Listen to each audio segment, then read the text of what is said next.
Welcome to Bharat, Blissful Wisdom. In this video, let us look into a common question, why we are restless. Let us look for answer from ancient Indian philosophy.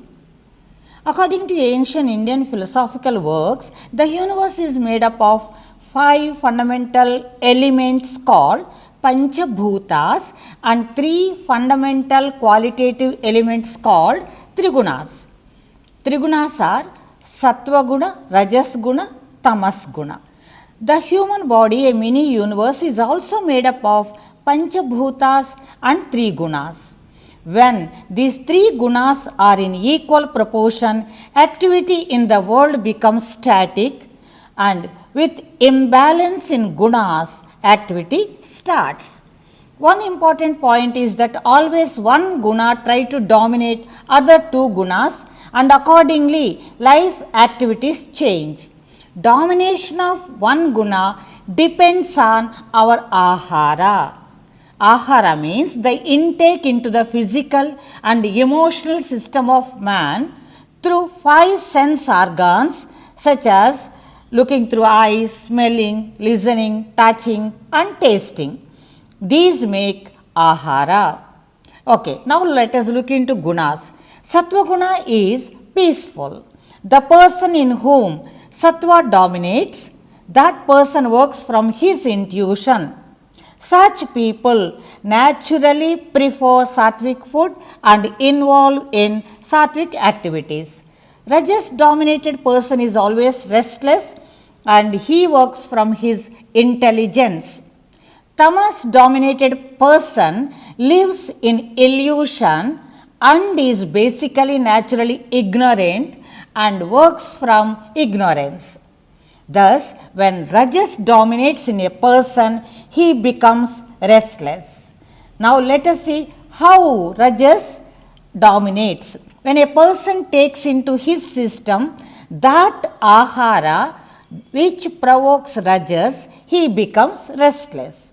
When the intake from 5 sense organs is more than normal, more than required, and cross the limits given in Shastras, that provokes Rajas.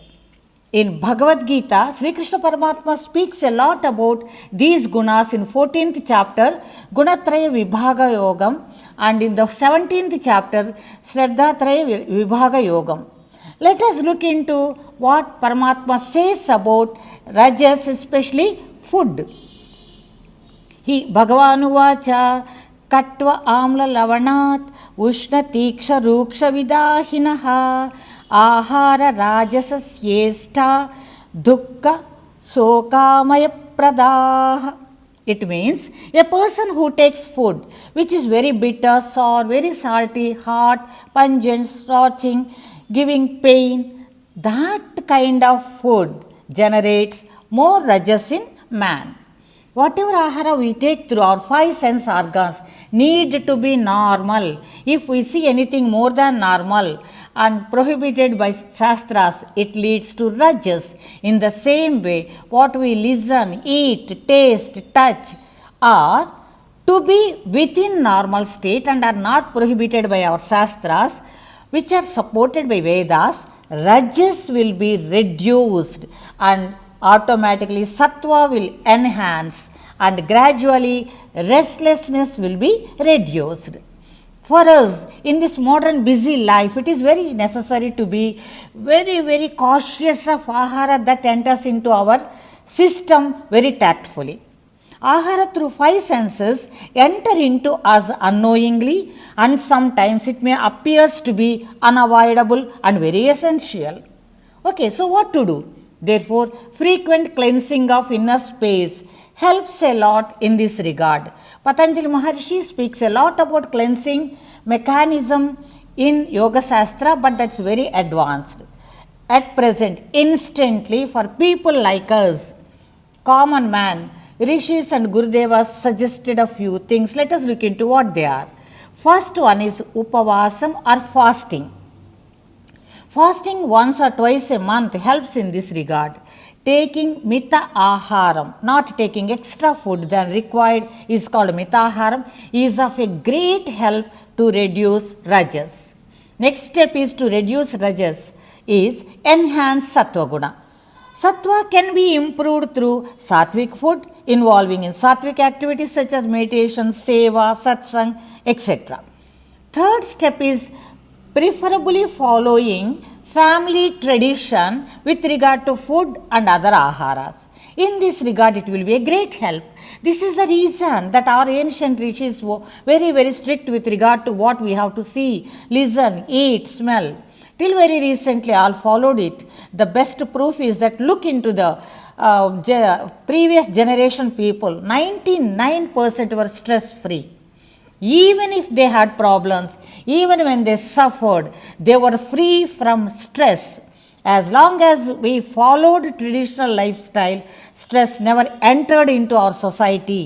Therefore, stress is an imported concept.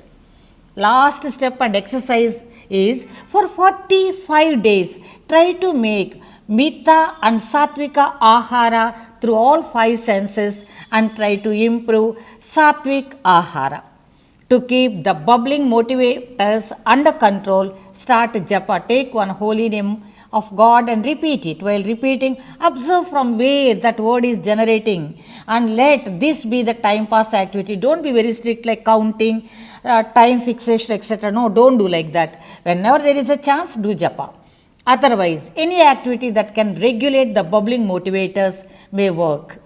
After 2 weeks, if one experiences any change, can continue. If not, leave it off. But usually Gurudevas say that 45 days is an ideal period for result. I know that it will definitely give good result because it is the promise of rishis and also the promise of Paramatma.